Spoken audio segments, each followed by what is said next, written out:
Estou trazendo aqui para conversar com vocês, investidores da DVFN, o Douglas Dueck, que é conselheiro de recuperação judicial da Quist Investimentos. Douglas, há alguns anos a gente já conversou, ainda quando era a revista Investe Mais, que você estava trazendo um modelo diferente de recuperação judicial, e esse cenário de recuperação judicial ainda é muito nebuloso para quem ainda não conhece, até porque quando a gente via companhias em recuperação judicial, a gente via poucas delas saindo mais fortalecidas em relação a uma recuperação judicial. E aí queria que você contasse um pouquinho da tua história e um pouquinho desse cenário da recuperação judicial e o que mudou nos últimos 10 anos em relação a esse tema. Legal, Tramujas. Primeiro, obrigado pelo convite. A gente está falando para o teu público. É realmente um conteúdo muito novo, é uma matéria muito nova. Então, para quem não sabe da recuperação judicial, se a gente puder falar um pouquinho, Tramujas, é assim, existia a concordata era uma outra lei que não existe mais. Então, o que acontecia na concordata? Eu tinha débitos em atraso, então eu sou uma empresa X, Saraiva, Eternit, eu estou com minhas dívidas atrasadas, o que eu faço? Peço concordata. Na concordata eu tinha 2 anos para pagar minhas dívidas atrasadas. 2 anos é um prazo melhor do que dívidas atrasadas, mas quem conseguia pagar suas dívidas em 2 anos? Ninguém. Então, a concordata era sinônimo de falência. O que aconteceu em 2005, no caso Varig? Então, modificou-se a lei e hoje cada empresa apresenta um plano que cabe no seu bolso. Eu posso alongar minha dívida para pagar em 10, 15, 20 anos. Então, vamos imaginar uma empresa que ela era maior, uma grande construtora, veio uma lava-jato da vida, ela ficou menorzinha, ela precisa de um prazo longo para poder se reestruturar. Ou ela pode vender ativos que hoje estão em garantia, estão presos, então ela também pode fazer a venda de ativos e bem como também captar um investidor. Então, eu tenho diversas opções dentro do ambiente protegido e muitas vezes é difícil eu convencer 1.000, 2.000, 3.000 credores de aceitar o que eu estou fazendo, e nesse ambiente fica uma coisa um pouco mais controlada. E essa lei vem, então, se aperfeiçoando, vão acontecendo jurisprudências que a gente não tinha, casos que não foram pensados na lei e vão acontecendo. Então, está se modificando. Existe um preconceito, Tramujas. Pediu recuperação judicial? Esse preconceito, então, realmente vem dessa época da concordata. Vamos fazer um paralelo aqui para a gente ter uma ideia para os seus investidores que te acompanham. O que a gente tem de benchmark? Então, os Estados Unidos, onde eu também já estudei, trabalhei, tem um mercado de reestruturação de empresas muito mais difundidos. Então, vamos dar um exemplo... uma American Airlines. A American Airlines já fez recuperação judicial 2 vezes. Então, você é uma empresa normal, você está dando lucro, o investidor entende esse momento de pujança, mas eu estou no momento ruim do ciclo, eu também posso pegar, pedir uma recuperação judicial e chamar todo mundo e falar, pessoal, realmente a gente está num momento que não é o melhor possível, preciso me reestruturar.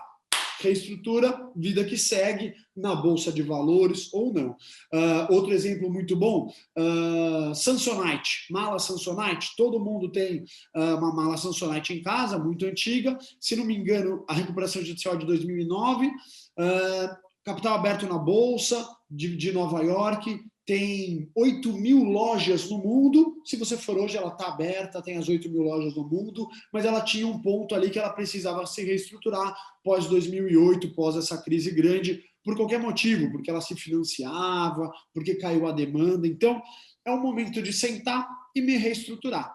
Então, isso é para a gente ter aí um ambiente da recuperação judicial. Hoje, a Quist Investimentos, minha empresa, a gente tanto investe numa empresa que pode ser de capital aberto ou não, então uma PDG da vida, alguém que tenha esse momento, a gente tem dinheiro do nosso fundo para fazer um investimento que é o Distressed Private Equity, então a gente investe no equity de empresas endividadas, para a gente poder aplicar dinheiro e conhecimento para reestruturar essa empresa, e a gente também presta conselho, a gente é conselheiro em diversas empresas que por qualquer motivo a gente não conseguiu investir, o dono pode não querer vender, ou a gente não enxerga como comprar essas ações no mercado de capitais num preço que a gente ache justo, mas ele pode vir buscar então o nosso aconselhamento. Então hoje a gente fez diversas empresas da Lava Jato e outras, então a gente também presta essa assessoria financeira, esse aconselhamento para empresas que precisam de reestruturação ou recuperação judicial,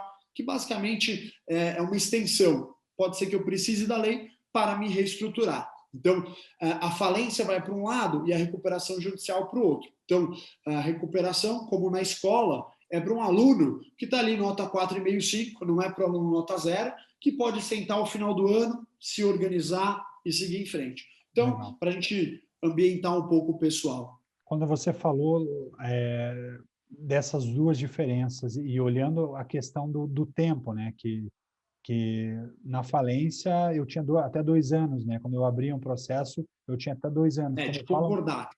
de concordata pré-falência, né, que acabava levando para a falência. Exato. Hoje, na recuperação judicial, existe um prazo, uma companhia tem um ciclo de tempo que ela tem que passar pela recuperação judicial? É assim, a lei diz que ele tem um prazo ali de 6 meses, 1 ano, 1 ano e meio, que vamos dizer que é o processo judicial. Depois ele é acompanhado pela justiça por mais 2 anos. Depois disso, por mais que você dê um pagamento em 20 anos, depois disso a empresa sai da recuperação judicial. Mas os pagamentos podem... Então, assim, basicamente, eu costumo dizer, a gente tem um curso que a gente dá para os nossos clientes quando eles vão entrar na recuperação judicial, para eles acompanharem, e em breve a gente deve abrir esse curso para o público também. Que legal. É um anúncio, um assunto, Tramujas, muito em alta. E hoje é um objetivo meu pessoal aí, que a gente consiga um dia fazer reestruturação de empresa, recuperação judicial, mas esse assunto que engloba a recuperação judicial é uma matéria de faculdade. Porque, por exemplo, numa faculdade de administração, não se ensina o momento de reestruturação. Vamos crescer, vamos projetar crescimento. E se tiver tudo errado? Se explodir uma pandemia ou uma lava-jato? Então, a gente vem aculturando muito esse mercado. Nos últimos 13 anos, a gente fez 200 recuperações judiciais. A gente tem aí um dos maiores históricos do Brasil. Então, mas assim, cada vez que a gente chega hoje, estamos no meio já de 2021, para explicar isso para o empresário, ele não tem o conhecimento. Se eu não tivesse chegado lá, ele poderia ter virado um caso de falência, por muitas vezes não conhecer. Então, a gente está hoje aculturando isso, a gente dava esse curso presencial e a gente está hoje transformando ele em videoaulas para poder passar isso, e possivelmente a gente deve abrir também para o público, porque é o não conhecer realmente da matéria. Então, será que pode ser um bom investimento ou não pode? Então, exemplo, eu que conheço, eu falar, mas será que não é muito arriscado?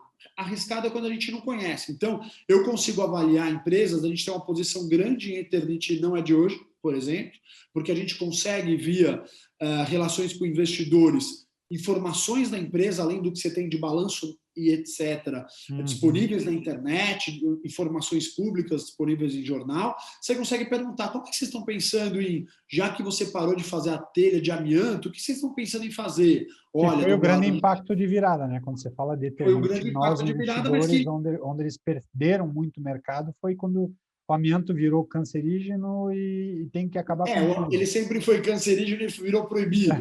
Exato. Então, mas o que aconteceu? Forçou ele também, que poderia virar uma falência naquele momento. Então, assim, ele já sabe que parando de vender a telha de amianto que eu não posso mais, eu não consigo pagar minhas dívidas agora, do jeito que estão. Opa, vamos parar e vamos propor o que eu brinco no meu curso do pacotão da renegociação. Por que é melhor dentro da recuperação judicial, em alguns casos, quando indicado?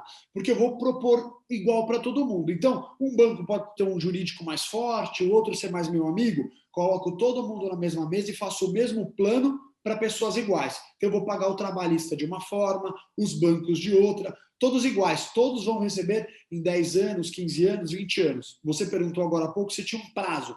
Não existe prazo. É eu negocialmente com os meus credores provar que a melhor forma é aquela. Óbvio que eles querem receber o quanto antes, que era uma coisa atrasada. Mas a gente então prova que o melhor é, às vezes, Tramujas, uma recuperação parcial.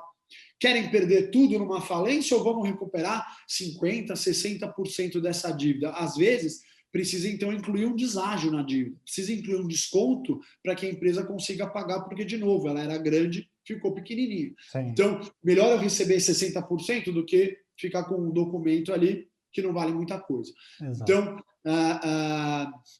Então, a gente acaba entendendo que existem muitas oportunidades nesse mercado de empresas estressadas também. Que todo mundo na Bolsa, é o mais fácil de falar do que de fazer, compra na baixa para vender na alta. Mas o pessoal quer comprar VEG com o preço vezes lucro 100. Então, que é mais fácil porque a manada fala, nossa, mas a VEG está um colosso. Realmente está, mas ela está esticada. Comprando barato eu não estou. Então, as empresas em recuperação judicial, se bem analisadas, pode ser realmente um ponto muito interessante de entrada. Se você entender o que ela vai fazer, né? Dentro desse desenho do que você está falando, e é algo que a gente sempre propaga na DVFN, que é essa relação do valor de mercado versus valor de firma, né? Valor de firma versus valor de mercado, que é o que amarra muito dos negócios. E quando você olha uma companhia que tem essa pecha em recuperação judicial, muito investidor foge sem ao menos fazer uma análise de reposicionamento. Na Eternit você coloca... Mas é como se eu falasse assim, de virada do negócio que é bem toda relevante. pessoa japonesa não presta, toda pessoa, todo cara de turco assim, então assim, é difícil. Vai ter gente boa em recuperação judicial, vai ter empresa que realmente não presta, então vamos fazer um paralelo. É ruim até dar nome, mas só para a gente conseguir pensar.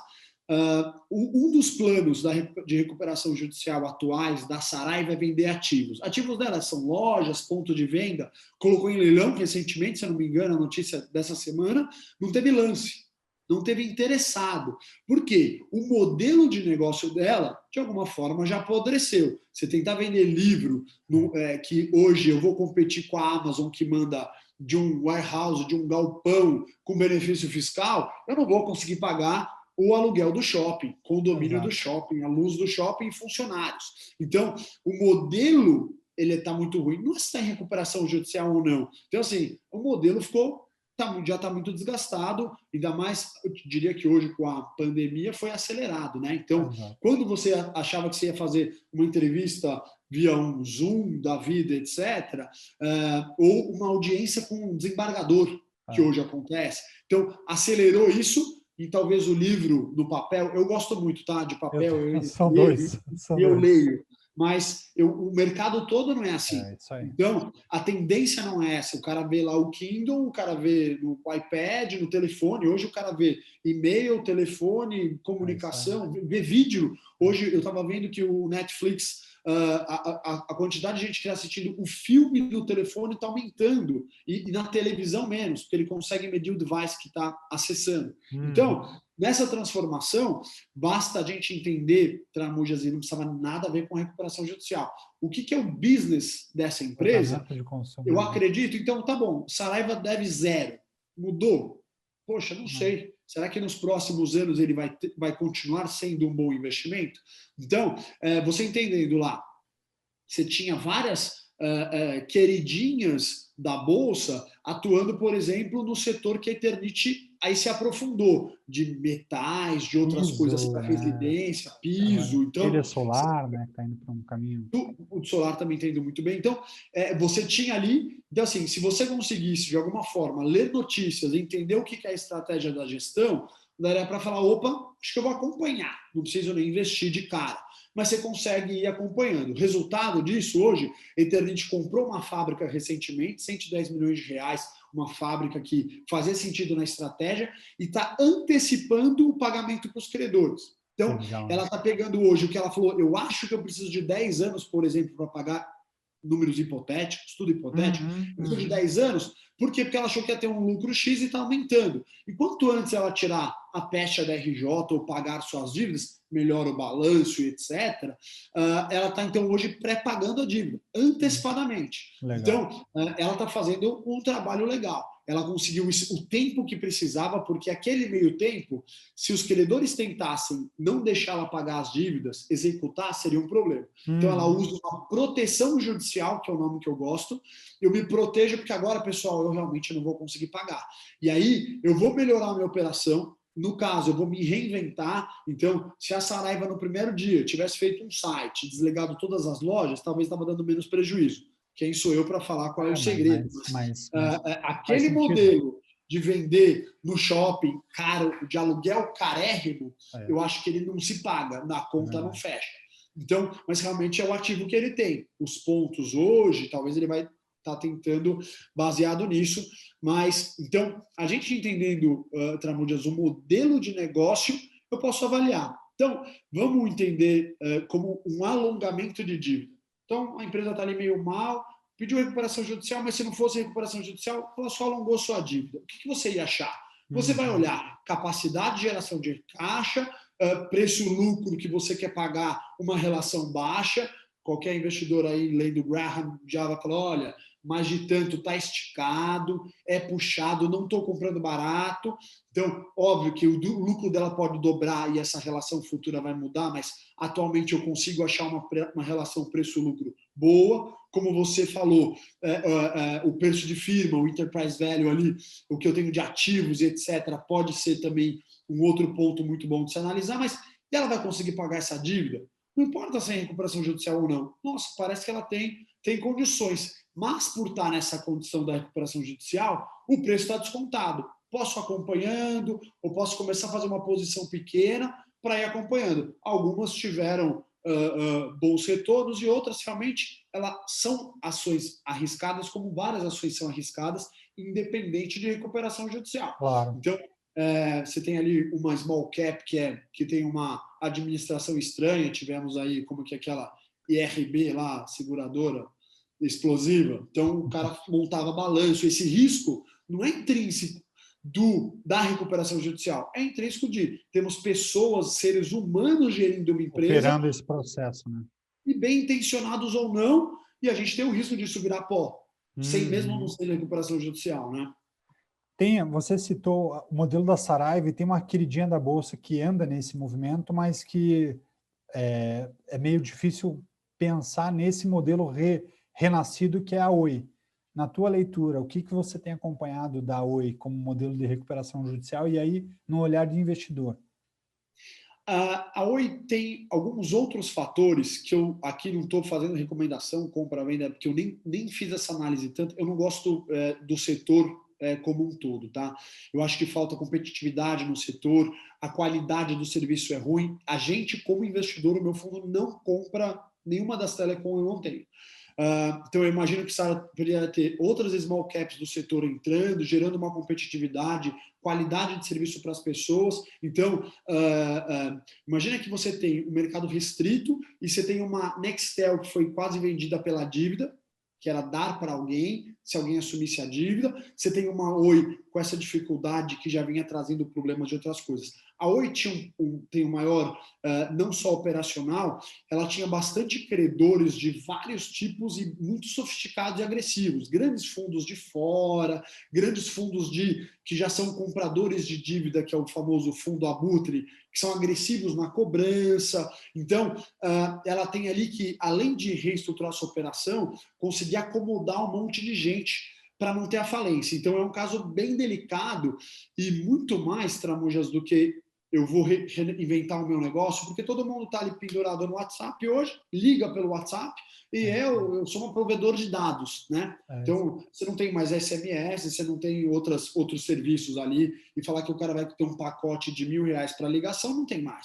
É ter um bom serviço de dados, porque o WhatsApp acabou virando uma central de telecomunicações. Eu mando mensagem, áudio, eu ligo, faço vídeo. Então, se eu sou um bom provedor de serviço, eu não acho que eles estão lá e tem uma área de R&D ali, de desenvolvimento, de pesquisa, que está fazendo uma grande revolução. Então, é muito realmente de acomodar esses credores, entendendo que se a empresa tem uma geração de caixa longa e como que eles vão receber uma dívida que realmente era muito, muito pesada por tamanho da geração de caixa da companhia. Veja, não é o tamanho da companhia. Você tem uma companhia que fatura bilhões, só que gera nada. Eu tenho aqui empresas que a gente faz reestruturações e recuperações judiciais, que o cara faturava 500 milhões por ano e a gente vai cortar lá 30%, 40% das linhas porque elas são 0 a 0. Eu passo para uma empresa de 300 e a geração de caixa é a mesma. Então, você tem ali nesse modelo de telecomunicações uma geração de caixa bem baixa, assim. Ela é bruta de geração. Então, versus a minha capacidade de pagar, não é o que eu faturo que é grandão, a minha dívida é bastante pesada para acomodar todo mundo. Então, estou dando aí mais premissas para a gente, cada um fazer sua avaliação, né? Legal. E, Du, e pensando no empresário que está nos ouvindo, agora passando a barreira do investidor e falando com o empresário que nos acompanha aqui na DVFN, o que você Sim. enxerga? Como é que você faria para esse empresário que está sofrendo na pandemia, está buscando algumas linhas de crédito e está tendo dificuldade? O que você falaria para ele como alerta, assim, onde ele poderia olhar e como que ele poderia buscar ajuda pensando na recuperação judicial como algo para fazer bem à companhia dele? Eu acho que todo empresário, que é o que eu estava falando dessa minha intenção de um dia ter essa matéria de reestruturação na faculdade, tem que conhecer o botão de emergência. Eu não preciso usar, mas eu sei que no avião tem lá um botão de emergência, no foguete tem um botão de emergência.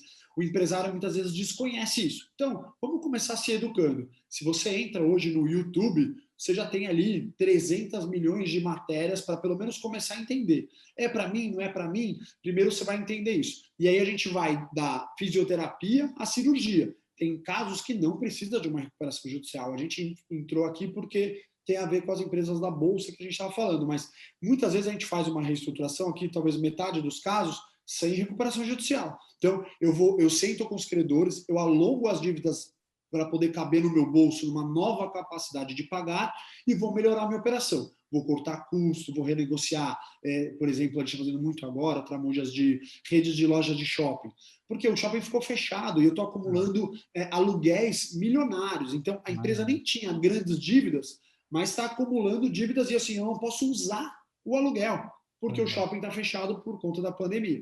Então, eu vou poder cortar meus custos, fazer uma nova empresa, talvez eu precise diminuir, eu vou ter menos dinheiro para manter todas as lojas abertas, 100 lojas, eu vou ter 80, eu vou ter 70, concentrada nas melhores, e aí, estou dando exemplo de loja, mas a gente tem feito indústria, a gente está fazendo muitos produtores rurais, produtor rural, para você ter uma ideia, nos últimos 3 anos, eu estou hoje em 45 conselhos de administração. Caramba. Dos 45, hoje 21 são produtores rurais.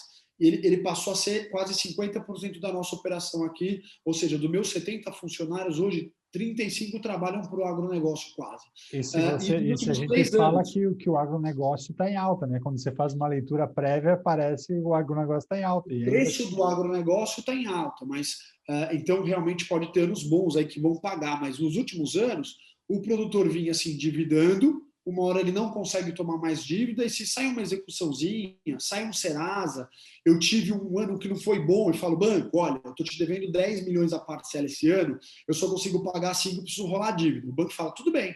No ano seguinte, fala banco de novo, realmente, e o agronegócio produz uma vez no ano, né? Na safra. Tem alguns que tem safrinha, mas na safra é ali onde realmente tem. Aí o banco fala, olha, é a segunda vez que você está tentando alongar. Desculpa, mas eu não consigo, Tramujas, agora a gente preciso receber. O cara fala, mas eu não tenho da onde. Então, isso independe do preço da soja, do preço da commodity. Então, e aí ele fica numa situação que ele pode perder a fazenda, então a gente tem bloqueado leilões de fazenda, que seria a mesma coisa da Eternit entregar a máquina planta, principal. Né? Então, a planta ou a máquina principal. Então, a gente preserva ele, não perde trator, não perde fazenda, não perde nada. Sento com os credores, falo, pessoal, olha, eu tinha uma dívida para pagar em 4 anos, agora eu preciso de 10 anos para pagar. Tudo bem, a gente ajusta isso dentro de 1 ano de renegociação, sem pressa.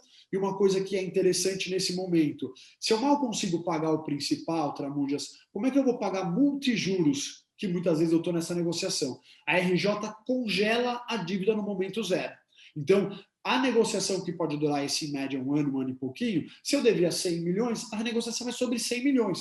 Porque se eu estou em dificuldade, não dá para virar 100, 120, 130 e vira uma dívida descontrolada. Então, a recuperação judicial, que, em aspas, é para ser usada uma vez na vida, né? Que a gente não consegue pedir recuperação da recuperação, ela tem que ser bem feita para um momento realmente de cirurgia. Então, a gente hoje faz diagnóstico para se ele precisa de uma fisioterapia, fala, olha, você não precisa de uma coisa tão invasiva contra uma cirurgia, quanto uma recuperação judicial. Basta a gente renegociar com seus credores. Se ele tem muitos credores, muitos bancos, muitos fornecedores, tradings agressivos, podemos sentar e aí fazer uma recuperação judicial. Mas procurar uma ajuda é a melhor coisa. Eu tenho colocado se eu posso falar aqui, o meu Instagram, @DouglasDueck, a gente coloca muito conteúdo gratuito sobre reestruturação, recuperação judicial, que é exatamente para tentar dar dicas e aculturar um pouco o público, mas hoje você acha uma série de coisas na internet bastante interessantes. Legal, Douglas. Foi um prazer falar contigo. A gente vai deixar os teus dados, sim, para que os nossos investidores acompanhem o teu trabalho. Acho que o que você trouxe é de grande valia para o mercado, tanto para o investidor quanto para o próprio empresário que está buscando algumas informações novas até para revitalizar o próprio negócio, né? Então, Lógico. agradeço a tua disponibilidade. Foi um prazer falar contigo Eu que novamente. agradeço. Estou sempre à disposição quando você precisar. Valeu, um abraço. Um abraço, obrigado.